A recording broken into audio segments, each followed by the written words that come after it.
Hi hello ನಮಸ್ಕಾರ. ಭುವನಗಿರಿ ಭುವನೇಶ್ವರಿ ಚಾನಲ್ಗೆ ತಮ್ಮೆಲ್ಲರಿಗೂ ಆತ್ಮೀಯವಾದಂಥ ಸುಸ್ವಾಗತ. ಇವತ್ತು ಉಳಿದಿರೋ ದೋಸೆ ಹಿಟ್ಟಿಂದ ಒಂದು ಒಳ್ಳೆಯ ರೆಸಿಪಿ, ಅದು ಕೂಡ ಉಳಿದಿರೋ ದೋಸೆ ಹಿಟ್ಟಿಗೆ 1 ಸ್ಪೂನ್ ಕಷಾಯದ ಪುಡಿ ಹಾಕಿ ಈ ರೆಸಿಪಿ ನೀವು ಮಾಡಿಕೊಟ್ರೆ ಚಿಕ್ಕ ಮಕ್ಕಳು ದೊಡ್ಡವರು ಪ್ರತಿಯೊಬ್ಬರು ವಾ ಶಬಾಷ್ ಅಂತ ಹೇಳೋದು ಗ್ಯಾರಂಟಿ. ಯಾಕಂದರೆ ಅಷ್ಟು ಚೆನ್ನಾಗಿರುತ್ತೆ. ಸ್ವಲ್ಪ ಹುಳಿ ಬಂದಿದ್ದರೂ ಕೂಡ ದೋಸೆ ಹಿಟ್ಟು ನೀವು ಈ ಥರ ಮಾಡೋದ್ರಿಂದ ಆ ಹುಳಿ ಕೂಡ ಬ್ಯಾಲೆನ್ಸ್ ಆಗುತ್ತೆ, ಜೊತೆಗೆ ಪ್ರತಿಯೊಬ್ಬರಿಗೂ ಇಷ್ಟ ಆಗುತ್ತೆ ಈ ರೆಸಿಪಿ. ಹಾಗಾದರೆ ಬನ್ನಿ, ಇವತ್ತಿನ ಉಳಿದ ದೋಸೆ ಹಿಟ್ಟನ್ನು ವೇಸ್ಟ್ ಮಾಡ್ದೇ ಏನಾದರೂ ಇನ್ನೊಂದು ರೆಸಿಪಿ ಮಾಡಿ ಪ್ರತಿಯೊಬ್ಬರಿಗೂ ಇಷ್ಟ ಆಗೋ ಹಾಗೆ ಮಾಡುವಂಥ ಈ ರೆಸಿಪಿನ ಸ್ಟಾರ್ಟ್ ಮಾಡೋಣ. ಅದಕ್ಕೂ ಮೊದಲು ಯಾರೆಲ್ಲ ಇದೇ ಫಸ್ಟ್ ಟೈಮ್ ನನ್ನ ಚಾನಲ್ನ ನೋಡ್ತಾ ಇದ್ದೀರಾ, ಪ್ಲೀಸ್ ಸಬ್ಸ್ಕ್ರೈಬ್ ಮಾಡ್ಕೊಳ್ಳಿ. ಹಾಗೆ ಪಕ್ಕದಲ್ಲಿರುವಂಥ ಬೆಲ್ಲೈಕನ್ನು ಕೂಡ ಒತ್ತಿ, ಅದರಲ್ಲಿ ಆಲ್ ಅನ್ನೋದನ್ನ ಒತ್ತೋದ್ರಿಂದ ನಾನು ಹಾಕುವ ಹೊಸ ರೆಸಿಪಿ ವೀಡಿಯೋಸು ನಿಮಗೆ ನೋಟಿಫಿಕೇಷನ್ ಮೂಲಕ ಬರುತ್ತೆ. ಜೊತೆಗೆ ನಾನು ಹಾಕಿದ ಕೂಡಲೇ ಎಲ್ಲ ರೆಸಿಪಿ ವೀಡಿಯೋಗಳನ್ನು ನೀವೇ ಫಸ್ಟ್ ನೋಡ್ಬೋದು. ಜೊತೆಗೆ ಲೈಕ್ ಮಾಡಿ, ನಿಮ್ಮ ಫ್ಯಾಮಿಲಿ ಫ್ರೆಂಡ್ಸ್ ಜೊತೆಗೆ ಶೇರ್ ಮಾಡಿ. ಉಳಿದಿರೋ ದೋಸೆ ಹಿಟ್ಟು ವೇಸ್ಟ್ ಮಾಡೋಕ್ಕೆ ಮನಸ್ಸಿರಲ್ಲ ಅಲ್ವಾ? ಹಾಗಾದರೆ ಈ ರೆಸಿಪಿ ನಿಮಗೆ ಯೂಸ್ ಆಗುತ್ತೆ. ಪ್ಲೀಸ್ ಒಂದು ಲೈಕ್ ಮಾಡೋದನ್ನ ಮರಿಬೇಡಿ. ಹಾಗಾದರೆ ಬನ್ನಿ, ಇವತ್ತಿನ ತಡ ಮಾಡದೆ ಉಳಿದಿರೋ ದೋಸೆ ಹಿಟ್ಟಲ್ಲಿ ಮಾಡುವಂಥ ರೆಸಿಪಿನ ಸ್ಟಾರ್ಟ್ ಮಾಡೋಣ. ಜೊತೆಗೆ ಇದೇ ಥರದ ಇನ್ನೊಂದು ರೆಸಿಪಿನ ನಾನು ಕೆಳಗಡೆ ಲಿಂಕ್ ಕೊಟ್ಟಿದ್ದೇನೆ, ಅದನ್ನು ಕೂಡ ಚೆಕ್ ಮಾಡಿ. ಹಾಗಾದರೆ ಬನ್ನಿ ಸ್ಟಾರ್ಟ್ ಮಾಡೋಣ. ಇಲ್ಲಿ ನಾನು ಉಳಿದಿರೋ ದೋಸೆ ಹಿಟ್ಟು ತೊಗೊಂಡಿರೋದು ಮಾಮೂಲಿ ಅಕ್ಕಿ ಮತ್ತು ಮೆಂತ್ಯ ಹಾಕಿ ರುಬ್ಬಿ ದೋಸೆ ಮಾಡಿರ್ತೀವಲ್ಲ ಆ ದೋಸೆ ಹಿಟ್ಟು. ಅದು ಇಲ್ಲಾಂದರೆ ನೀವು ಅಕ್ಕಿ ಅಥವಾ ಉದ್ದು ಹಾಕಿ ಏನಾದರೂ ದೋಸೆ ಮಾಡ್ತೀರಾ ಅಂದರೆ ಆ ಹಿಟ್ಟಲ್ಲೂ ಕೂಡ ನೀವು ಮಾಡ್ಕೋಬೋದು. ಎರಡರಲ್ಲಿ ಯಾವ ಹಿಟ್ಟಾದರೂ ನಡೆಯುತ್ತೆ. ಇವತ್ತು ರುಬ್ಬಿ ನಾಳೆ ದೋಸೆ ಹಚ್ಚಿರ್ತೀವಲ್ವ, ಅದು ಒಂದು ವೇಳೆ ಉಳಿದ್ರೆ ಅಂದರೆ ನಾಡಿದ್ದು ನೀವು ಯೂಸ್ ಮಾಡೋದಕ್ಕೆ ಇದನ್ನು ನೀವು ಮಾಡ್ಬೋದು ಈ ರೆಸಿಪಿನ. ಇದು ಉಪ್ಪು ಹಾಕಿ ಮಿಕ್ಸ್ ಮಾಡಿ ಇರೋವಂಥ ಹಿಟ್ಟು. ಉಪ್ಪು ಹಾಕಿಲ್ಲ ಅಂದರೆ ಉಪ್ಪು ಹಾಕ್ಕೋಬೇಕಾಗತ್ತೆ ನೀವು ರುಚಿಗೆ ತಕ್ಕಷ್ಟು. ಸ್ವಲ್ಪ ಚಿಕ್ಕದಾಗಿ ಕಟ್ ಮಾಡಿರೋಂಥ ಈರುಳ್ಳಿ ಸುಮಾರು 1 ಕಪ್ ಆಗುವಷ್ಟು ತೊಗೊಂಡಿದ್ದೀನಿ. ಇದರ ಜೊತೆಗೆ ನಿಮಗೆ ಇಷ್ಟ ಆಗಿರೋಂಥ ಯಾವುದೇ ತರಕಾರಿನ ನೀವು ಸಣ್ಣದಾಗಿ ಕಟ್ ಮಾಡಿ ಯೂಸ್ ಮಾಡ್ಬೋದು. ಕ್ಯಾರೆಟು, ಆಲೂಗಡ್ಡೆ ಅಥವಾ ಯಾವ ತರಕಾರಿ, ಬೀನ್ಸು, ಈ ಥರ ಯಾವುದೇ ತರಕಾರಿನ ನಿಮಗೆ ಇಷ್ಟ ಆಗುವಂಥ ತರಕಾರಿನ ಯೂಸ್ ಮಾಡ್ಬೋದು. ಬೇಕಿದ್ದರೆ ಕೊತ್ತಂಬರಿ ಸೊಪ್ಪು, ಕರಿಬೇವನ್ನು ನೀವು ಯೂಸ್ ಮಾಡ್ಬೋದು.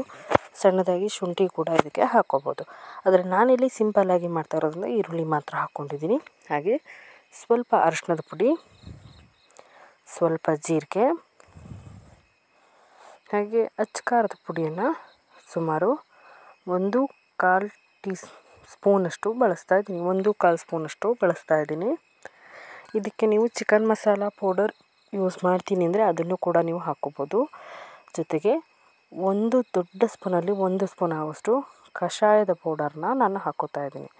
ಈ ಕಷಾಯದ ಪೌಡರ್ ಹಾಕೋದ್ರಿಂದ ನಿಮ್ಮ ಹುಳಿ ಏನಿದೆ ಅದು ಬ್ಯಾಲೆನ್ಸ್ ಆಗುತ್ತೆ. ಯಾಕೆಂದರೆ ಕಷಾಯದ ಪುಡಿಯಲ್ಲಿ ಜೀರಿಗೆ, ಓವು, ಹಾಗೆ ಕಾಳುಮೆಣಸು, ಕೊತ್ತಂಬರಿ ಪ್ರತಿಯೊಂದು ಇರೋದರಿಂದ ಹುಳಿ ಬ್ಯಾಲೆನ್ಸ್ ಆಗೋದ್ರ ಜೊತೆಗೆ ಟೇಸ್ಟ್ ಕೂಡ ಒಂದು ಡಿಫ್ರೆಂಟ್ ಟೇಸ್ಟ್ ಇರುತ್ತೆ.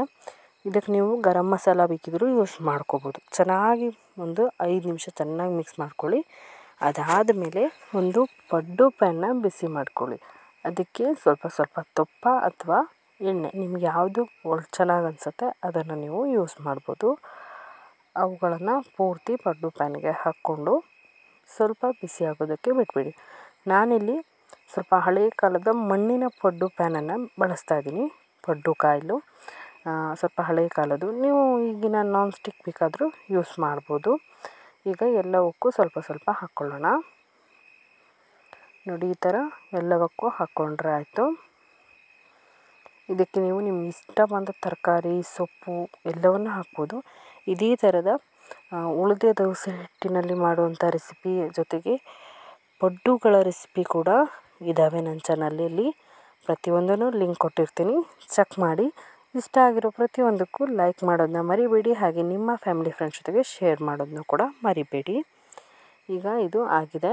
ಸ್ವಲ್ಪ ಮಧ್ಯ ಹಸಿ ಇಟ್ಟಿದ್ರಿಂದ ತೊಂದರೆ ಇಲ್ಲ. ಈ ಥರ ತಿರುವು ಹಾಕ್ಕೊಳ್ಳಿ. ನಿಧಾನಕ್ಕೆ ಪ್ರತಿಯೊಂದನ್ನು ನೋಡಿ ಈ ಥರ ತಿರುವು ಹಾಕ್ಕೋಬೇಕು. ಒಂದೊಂದಾಗಿ ನಿಧಾನಕ್ಕೆ ತೆಗೆದು ತಿರುವು ಹಾಕ್ಕೊಂಡ್ರಾಯ್ತು.